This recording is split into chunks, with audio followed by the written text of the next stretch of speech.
नमस्कार दोस्तों, मैं रत्नेश सर आप सभी का स्टडी 91 में स्वागत करता हूं। और कैसे हैं आप सभी? उम्मीद करता हूं आप सभी स्वस्थ होंगे, जहां भी होंगे मस्त होंगे। दोस्तों आज बहुत ही इंपॉर्टेंट टॉपिक लेके आया हूं।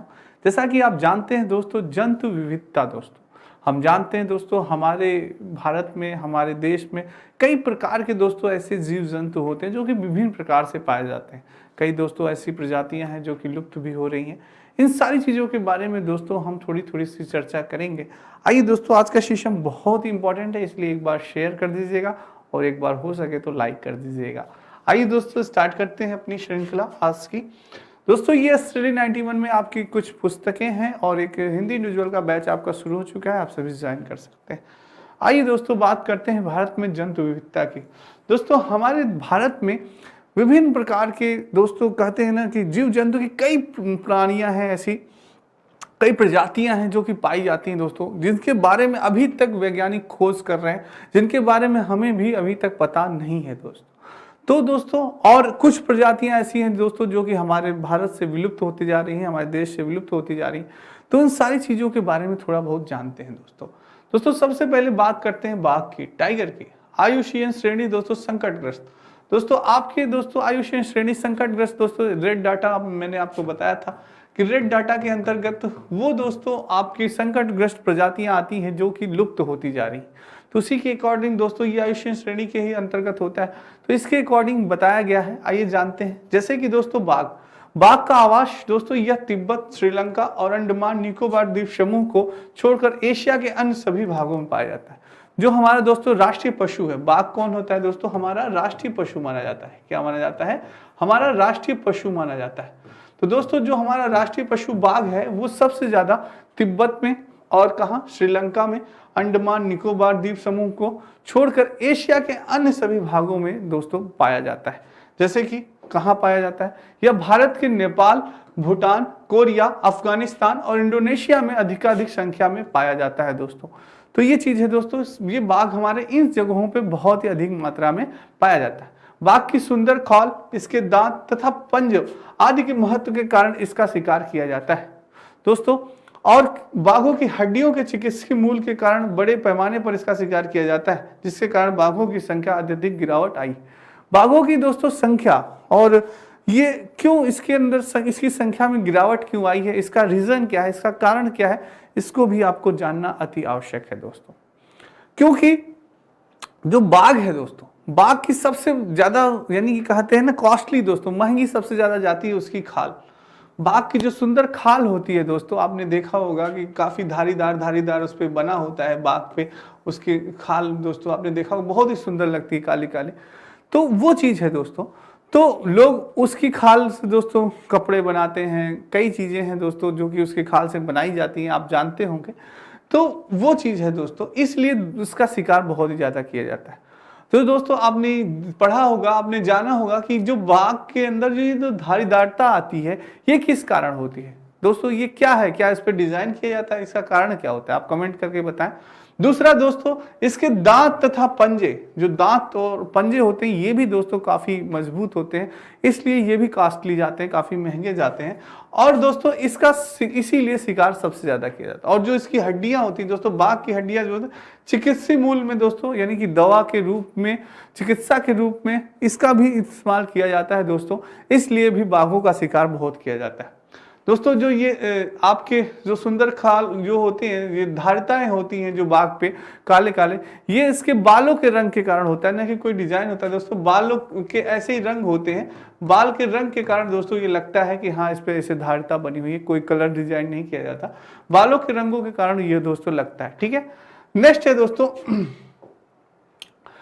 बाघ की विलुप्त प्रजातियां। जो विलुप्त प्रजातियां हैं वो कौन कौन सी है जो विलुप्त होती जा रही हैं?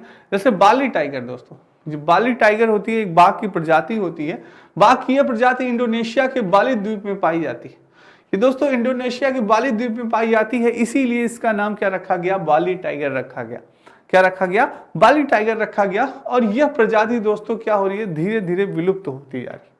दूसरी प्रजाति है दोस्तों कैस्पियन टाइगर। कौन सी प्रजाति है? Caspian tiger. यह कैस्पियन क्षेत्र से लेकर मध्य एशिया के दोस्तों तकला मकान मरुस्थल के मध्य पाए जाते हैं। तो ये भी दोस्तों प्रजाति जो कैस्पियन टाइगर की है, ये भी हमारे बीच में से धीरे धीरे क्या हो रही है, विलुप्त होती जा रही है। जिसका कारण मैंने अभी आपको बताया, वही दोस्तों खाल के कारण, दांतों के कारण, हड्डियों के कारण, इसके कारण लोग इसका शिकार करते हैं अधिक से अधिक दोस्तों, और जिस कारण से ये प्रजातियां क्या हो रही हैं, समाप्त होती जा रही हैं। जावा टाइगर दोस्तों, यह प्रजाति इंडोनेशिया के जावा द्वीप तक ही सीमित थी। कहां तक है? इंडोनेशिया के जावा द्वीप में पाया जाता है दोस्तों ये जावा टाइगर। तो ये भी दोस्तों प्रजाति हमारी संकटग्रस्त है, इससे भी संकट घेरे हुए है। धीरे धीरे ये भी प्रजाति अब दोस्तों बहुत ही कम देखने को मिल रही है। इसका कारण यही है इनका ज्यादातर शिकार होना दोस्तों। ठीक है, नेक्स्ट है दोस्तों वर्तमान प्रजातियां जो इस समय बची हुई हैं दोस्तों, बंगाल टाइगर, यह मुख्यतः भारत, नेपाल, भूटान एवं बांग्लादेश में पाई जाती है। इंडो चाइनीज टाइगर दोस्तों, जो ये बंगाल टाइगर है, बंगाल टाइगर दोस्तों सबसे ज्यादा आपके भारत में पाए जाते हैं, नेपाल में पाए जाते हैं, भूटान एवं बांग्लादेश में पाए जाते हैं दोस्तों। सुंदरवन जो डेल्टा है दोस्तों, सुंदरवन जो आपका है आपने जानते होंगे, वहां पे दोस्तों ये टाइगर्स बहुत ही ज्यादा पाए जाते हैं।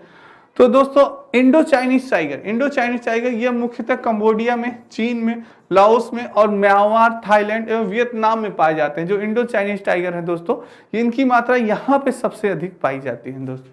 ठीक है, और प्रजातियां हैं जो इस समय बची हुई दोस्तों, मलायन टाइगर, ये मलय प्रायद्वीप के दक्षिणी भागों में तथा सुमात्रा द्वीप में पाए जाते हैं। जो मलय टाइगर होते हैं, मलायन टाइगर दोस्तों, ये मलय प्रायद्वीप में सबसे ज्यादा पाए जाते हैं। कहाँ पे? दक्षिण भागों में तथा सुमात्रा द्वीप में पाए जाते हैं। और जो साइबेरियन टाइगर है, ये भी दोस्तों अमूर टाइगर के नाम से भी इन्हें जाना जाता है। क्या कहा जाता है?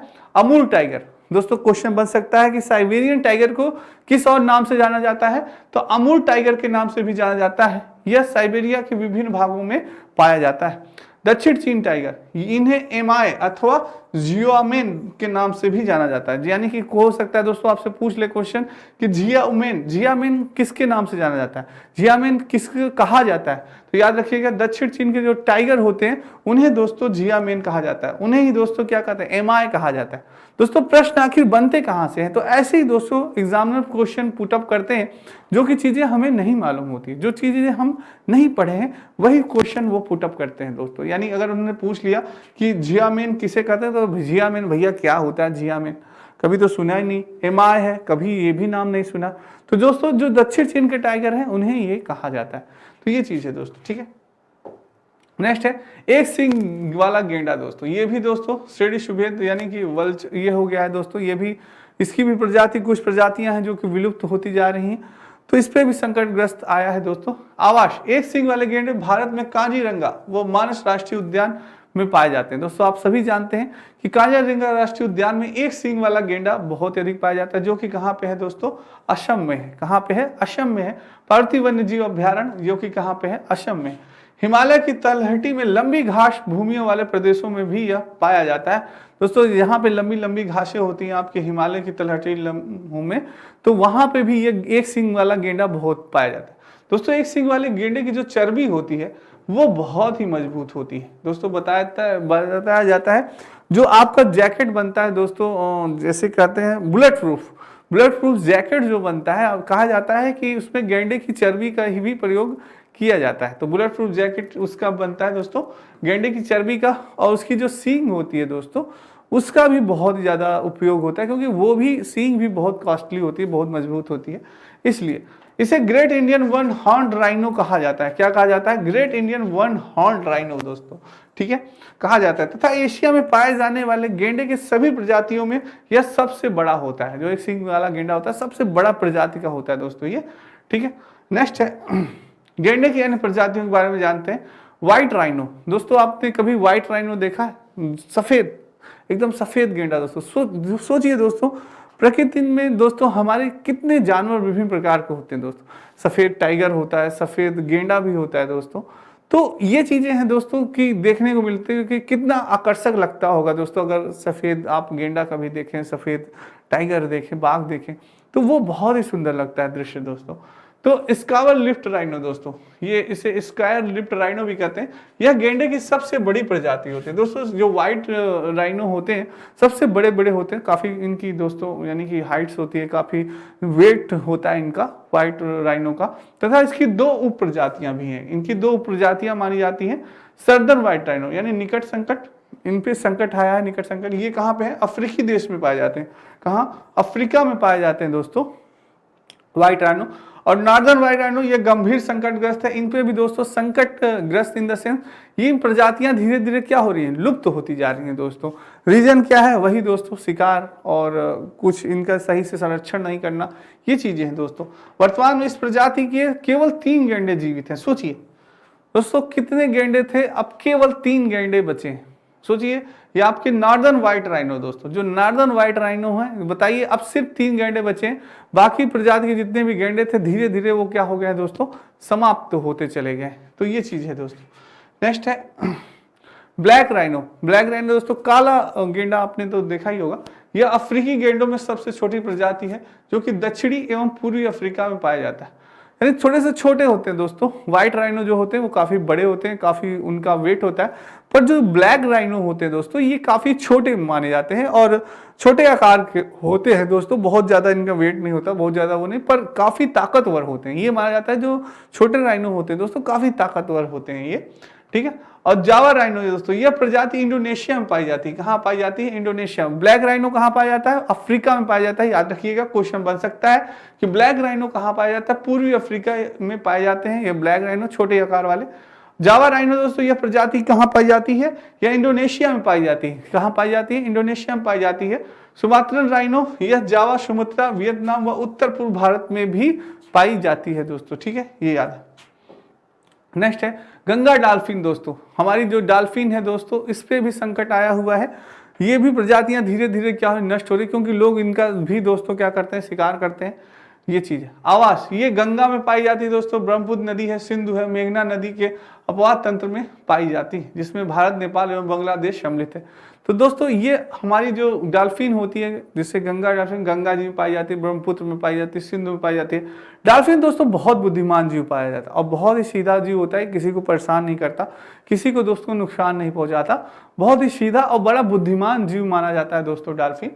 तो इसलिए दोस्तों भारत में डॉल्फिन की 15 से अधिक प्रजातियां हैं दोस्तों। कितनी? 15 से अधिक प्रजातियां पाई जाती हैं, जिनमें से इरावदी डॉल्फिन दोस्तों, यानी उड़ीसा, इरावदी डॉल्फिन जो कहाँ है? ये उड़ीसा में पाई जाती है, खारे जल में ये पाई जाती है दोस्तों।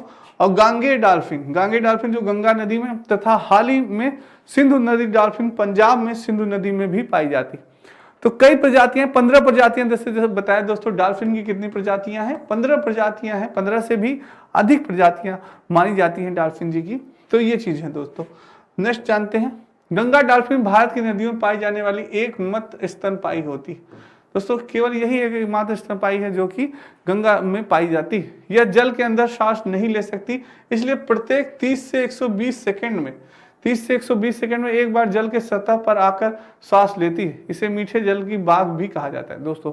क्या क्वेश्चन है, बहुत अच्छा क्वेश्चन बन सकता है कि मीठे जल का बाघ किसे कहते हैं? क्या कभी आपने पढ़ा है दोस्तों? कभी आपने जाना कि मीठे जल का भी बाघ किसे कहा जाता है? मीठे जल का बाघ दोस्तों डॉल्फिन को कहा जाता है। किसे कहा जाता है? डॉल्फिन को कहा जाता है दोस्तों। याद रखिएगा, कॉपी कलम लिए रहिएगा दोस्तों। जो चीजें आपको लगती है कि ये चीजें इंपॉर्टेंट है उसको नोट कर लिया करिए दोस्तों। अपनी शॉर्ट नोट्स जरूर बनाया करिए, क्योंकि शॉर्ट नोट्स बहुत इंपॉर्टेंट होती है दोस्तों। जब एग्जाम का समय आता है हमारे पास बहुत ही कम समय होता है, यार ये होता है, यार ये भी रिवाइज कर लें, यार ये रिवाइज कर लें, यार ये रिवाइज कर लें, छूटे नहीं यार। तो दोस्तों जो हमारी शॉर्ट नोट्स होती है, तो अब हम दोस्तों सारी चीज़ों के बारे में हमारी जानकारी है ही। अब हम कुछ जैसे जैसे मीठे जल की बात, जैसे जैसे हमें ये पता चला कि क्वेश्चन कैसे बन रहा है, कैसे क्वेश्चन पूछा जाएगा, वो आइडिया जिस दिन हमें पता चल गया कि यार ऐसे क्वेश्चन आता है, ऐसे क्वेश्चन बनता है, इस टॉपिक से क्वेश्चन कैसे बनेगा, कि आपसे पूछ लेगा दोस्तों बताइए मीठे जल का बाघ किसे कहते हैं, तो आपको ऐसे क्वेश्चन बनेगा। ऑप्शन दे देगा, आपका कई ऑप्शन दे देगा, शेर दे देगा, टाइगर दे देगा, डॉल्फिन दे देगा। तो डॉल्फिन को ही मारेगा, अरे यार बाघ को डॉल्फिन कैसे हुआ? अगर आप पढ़े रहेंगे तभी मार पाएंगे, नहीं तो आप नहीं पढ़े तो आप नहीं मार पाएंगे दोस्तों। तो ये चीजें हैं, इंपॉर्टेंट है। यानी मीठे जल का बाघ इसे कहा जाता है, डॉल्फिन को कहा जाता है। और दोस्तों आपसे पूछ सकता है कौन सी मछली है जो कि 20, 30 या 120 सेकंड में जल से बाहर आके सतह पर श्वास लेती है। दोस्तों आपने देखा होगा, अगर आप गंगा नदी कभी आप नहाने गए होंगे तो दोस्तों कभी कभी ये होते हैं डॉल्फिन ऐसे दोस्तों ऐसे थोड़ी देर के लिए क्या होती है, ऊपर आती है, थोड़ी देर के ऊपर आती है, तो वो ऊपर आने का उसका रीजन क्या है दोस्तों, वो सांस लेने के आते हैं, क्योंकि वो पानी की बहुत ही ज्यादा गहराई में नहीं जा पाती, क्योंकि अधिक गहराई में जाएगी दोस्तों तो वो सांस नहीं ले पाएगी, क्योंकि उसे हर 30 से 120 सेकंड में क्या होना होता है, ऊपर आना पड़ता है। तो दोस्तों इसीलिए वो शिकार का कारण भी बनती है दोस्तों, उसके शिकार होने का कारण भी यही है कि वो पानी की बहुत ज़्यादा गहराई में नहीं जा पाती है, जिस कारण लोग उसका आसानी से शिकार कर लेते हैं दोस्तों। तो उसको जैसे उसकी दोस्तों यानी कि उसको मार के उसकी तेल ओल भी उससे निकाला जाता है, बताते हैं दोस्तों, उसकी खाल भी है, काफ़ी वो हो जाती है, मांस भी महंगा जाता है। तो ये चीज़ें हैं दोस्तों। तो डॉल्फिन इसीलिए दोस्तों उसका शिकार आसानी से कर लें, क्योंकि वो 30 से 120 सेकंड में क्या होती है, ऊपर आती है सांस लेने के लिए दोस्तों। तो ठीक है, ये चीज़ है। नेक्स्ट है दोस्तों, ये आपके स्टडी 91 में दोस्तों हिंदी की पुस्तकें हैं, सारी पुस्तकें हैं दोस्तों।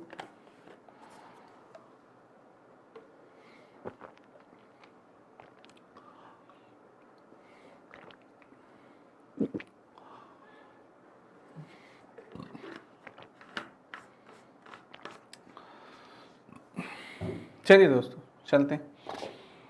नेक्स्ट दोस्तों, डैंगुंग समुद्री गाय। दोस्तों जो डैंगुंग है समुद्री गाय की तरह दिखती है दोस्तों, कभी आपने देखा होगा, गूगल पर सर्च करिए, समुद्री गाय की तरह ये मछली है दोस्तों, एक ठो दिखती है, एकदम गाय की भांति दिखती है। आप डैंगुंग डालेंगे तो आपको दिखेगा, तुरंत ही नेट पे आप सर्च करेंगे तो डैंगुंग दोस्तों ये समुद्री गाय होती है। इसकी भी दोस्तों श्रेणी धीरे धीरे विलुप्त होती जा रही।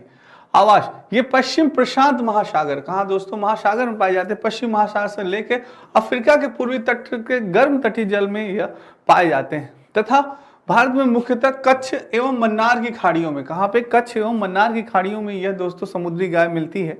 आपका डैंगुंग जिसे कहते हैं, क्या कहते हैं, डैंगुंग दोस्तों में पाया जाता है। यद्यपि लाल सागर में इनकी संख्या सर्वाधिक होती है। पूछा जा सकता है कि डैंगुंग या समुद्री गाय की संख्या किस सागर में सर्वाधिक होती है, तो वह सागर आपका क्या है दोस्तों, लाल सागर है। कौन सा सागर है, लाल सागर में दोस्तों ज्यादा होती है। ठीक है, नेक्स्ट चलते हैं दोस्तों। इनका शिकार मांस व तेल के लिए किया जाता है, जैसे डॉल्फिन का दोस्तों मांस व तेल के लिए किया जाता था, इस गाय का भी, समुद्री गाय या इस मछली का भी शिकार दोस्तों किसके लिए किया जाता है, मांस व तेल के लिए ही किया जाता है। वर्तमान में इनका भौगोलिक वितरण असमान है दोस्तों, इनका भौगोलिक वितरण क्या है, असमान है। भारत सरकार एवं IUCN ने वर्ष 2008 में इनकी संख्या में वृद्धि हेतु संयुक्त पहल की थी दोस्तों।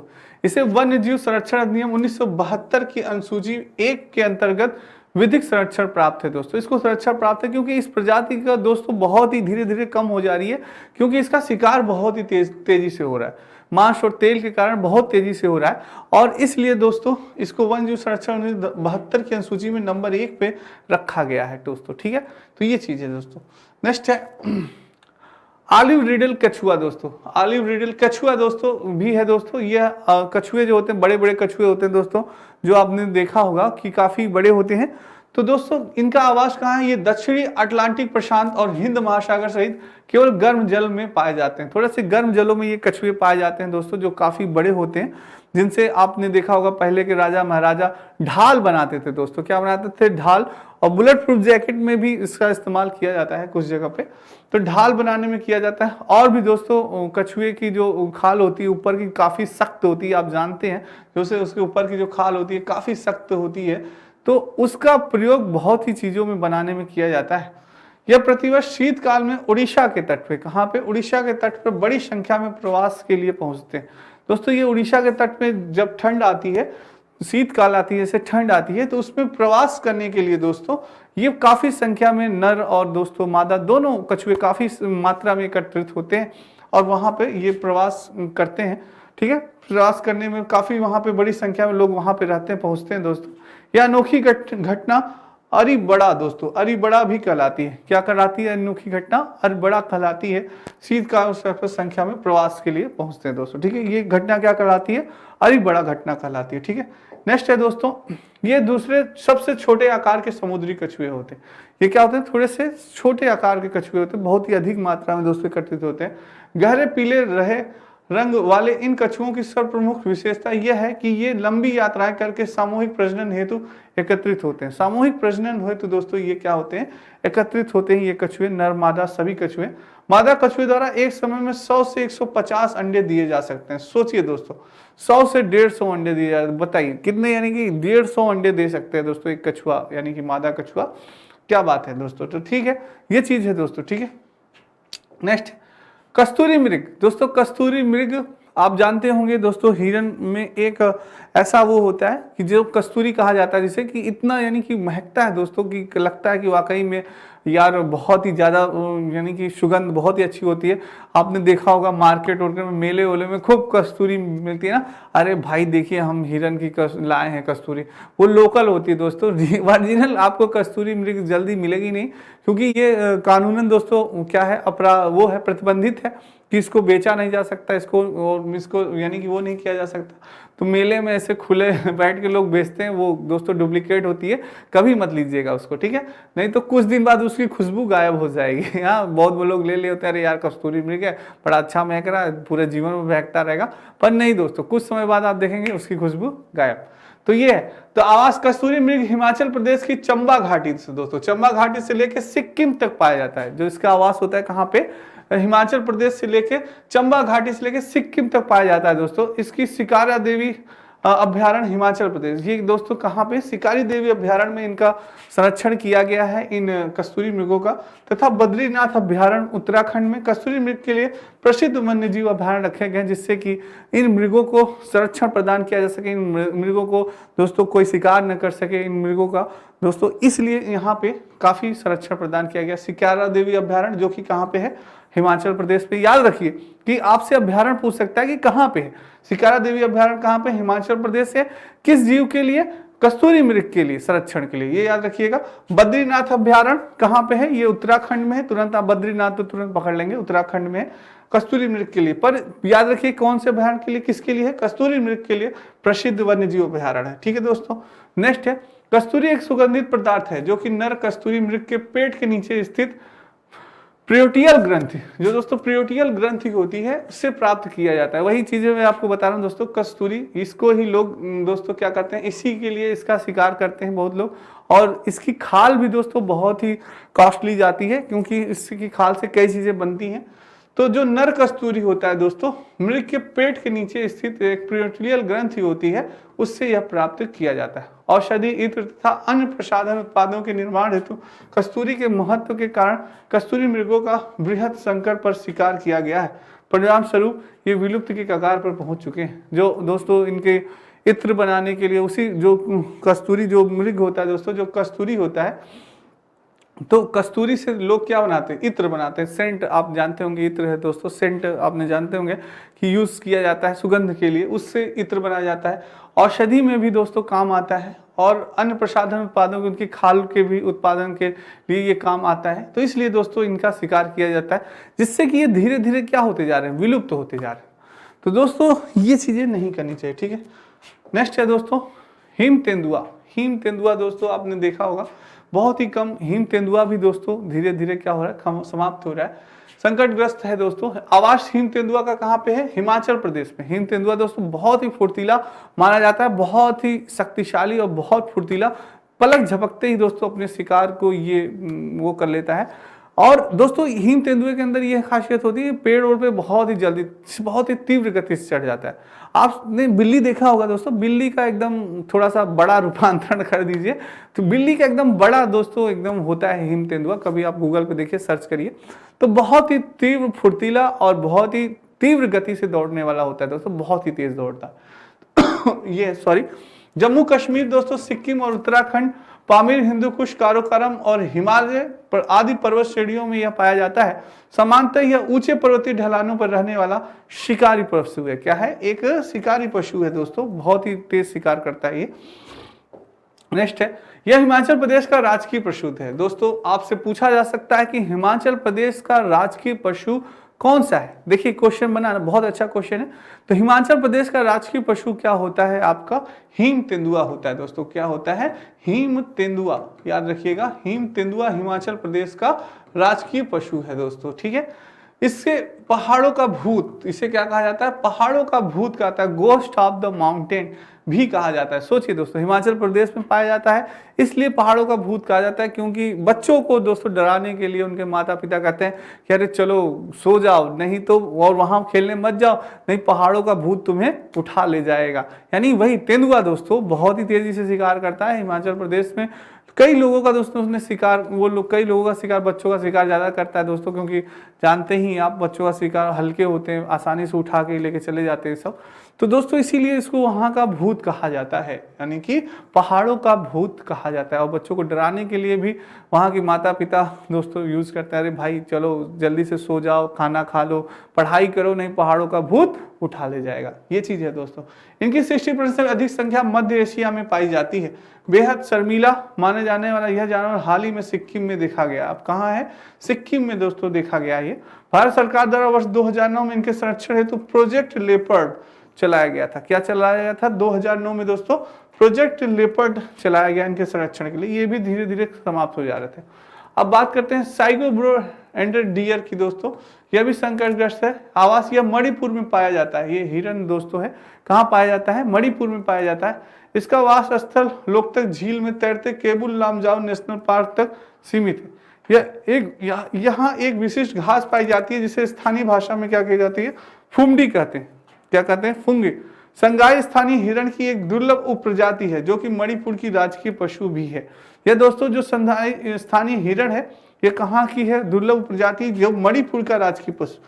यानी आपसे पूछ लिया जा सकता है कि मणिपुर का राजकीय पशु कौन है, तो संगाई स्थानीय हिरण दोस्तों। कौन है, संगाई स्थानीय हिरण है जो कि मणिपुर का राजकीय पशु है। ठीक है, नेक्स्ट दोस्तों साइबेरियन क्रेन। साइबेरियन क्रेन दोस्तों ये भी संकटग्रस्त है। आवास ये राजस्थान के केवलादेव राष्ट्रीय उद्यान के 8 भूमि क्षेत्रों में पाया जाता है। आर्कटिक रूस और पश्चिम साइबेरियन का मूल निवासी दोस्तों क्रेन है, जो कि आप साइबेरियन क्रेन जानते होंगे, तो मूल निवास स्थान है दोस्तों। और इन्हें अंतिम बार वर्ष 2002 में राजस्थान में देखा गया था। कहाँ पे, राजस्थान में देखा गया। यह पक्षी अपने प्रवास के लिए सर्वाधिक दूरी करता है दोस्तों, अपने प्रवास के लिए काफी दूर तक ये रहते हैं, तय करते हैं, ये चीज है। ठीक है दोस्तों, ये आपसे इंपॉर्टेंट जानकारियां थी दोस्तों, पशु से संबंधित थी, बहुत इंपॉर्टेंट है। इसको देखिएगा, समझिएगा, इससे कैसे क्वेश्चन बन सकते हैं जानिएगा। और दोस्तों प्रैक्टिस सेट लगाते रहिएगा, प्रीवियस ईयर क्वेश्चन जितने आप लगाते रहेंगे उससे आपको अनुमान लगता रहेगा। तो दोस्तों ये नीतीश सर के द्वारा नोट्स हैं, सारी बहुत इंपॉर्टेंट है। दोस्तों आज की क्लास आपको कैसी लगी कमेंट बॉक्स में कमेंट जरूर करिएगा, लाइक जरूर करिएगा, कोई दिक्कत परेशानी जरूर बताइएगा। तो कल फिर मिलेंगे दोस्तों बहुत ही इंपॉर्टेंट टॉपिक के साथ। तब तक राधे राधे, जय श्री कृष्ण और जय हिंद दोस्तों।